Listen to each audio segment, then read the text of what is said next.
While in the live view mode of Shutterstream 360 product photography software, users will have full control of their camera settings to adjust their exposure for their unique lighting.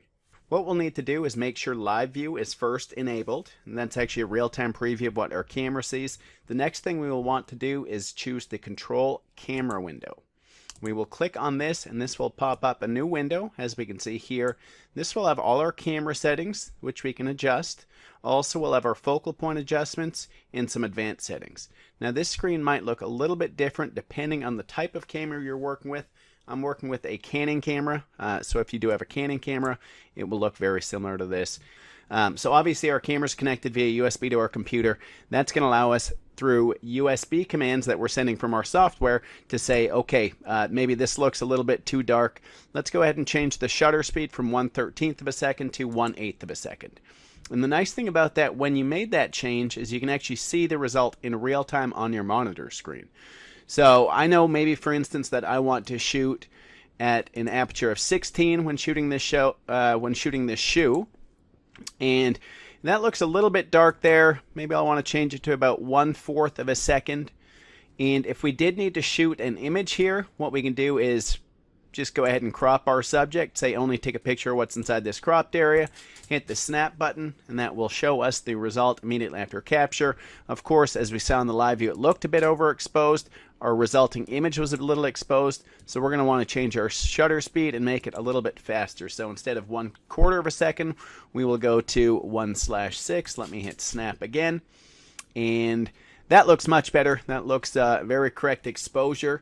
The nice thing about this, when shooting now, I can actually just leave this window closed and it will retain all those camera settings from shot to shot for me, so that when I go and shoot my 360 image set, it's going to retain the exact same camera settings every single time. Now the next thing that I want to discuss here is, let me just get rid of this crop. We're going to see a little rectangle in the screen here. You can actually right click and start to move that rectangle around. That is going to be for your zoom should you want to go and inspect your image up close. So you're going to see your focal point adjustment here, and underneath that you see live view zoom. I'm going to go and view this at 10x, and it's going to show me whatever area this rectangle is highlighted over. So it should be over the N in the New Balance logo on the shoe. So we will enable that. And the cool thing here is we can adjust our focal point near and far. The other thing we can do is actually hit AF. That's going to automatically focus our camera on that area. But should we wish, we can start to manually adjust our focal point.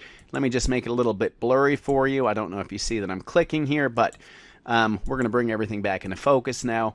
And that looks very crisp focus. Let's go ahead and take our live view zoom back to a 1:1 view. And we have just set our focal point here. Now that focal point will also be used for every single image captured over the 360 product image set. We just also want to make sure that this MF, there's a little toggle here, that this is slid to the left side, saying that we're going to use that manual focal point that we just set. Another thing users can do if they want, while in kind of the camera settings areas, they can do a depth of field preview. That's a nice feature to have. I'd probably suggest to leave that on, especially if you're working with shooting macro photography and shooting at kind of lower aperture values. And the last thing that we're going to see here, I won't dive into it, but just some advanced settings. Again, these are going to be unique based on what camera you're working with and what functionality is available within that camera. So that is our camera settings window. Again, it's going to make it easy because you're able to see kind of what you see is what you get when you're adjusting your camera settings. You can easily adjust and set a focal point, and all those settings that you've set, when you hit close there, they're going to be retained, so that when we enter into our 360 shooting, for instance here, and I hit start, and it starts to capture my 360 product view, it's going to use that same focal point and exact same camera settings for every single image, as you can see with the consistent exposure with the images that are showing up on my screen here over the 360 set. The company is Iconasys, and the software is Shutterstream 360 product photography software. Thank you.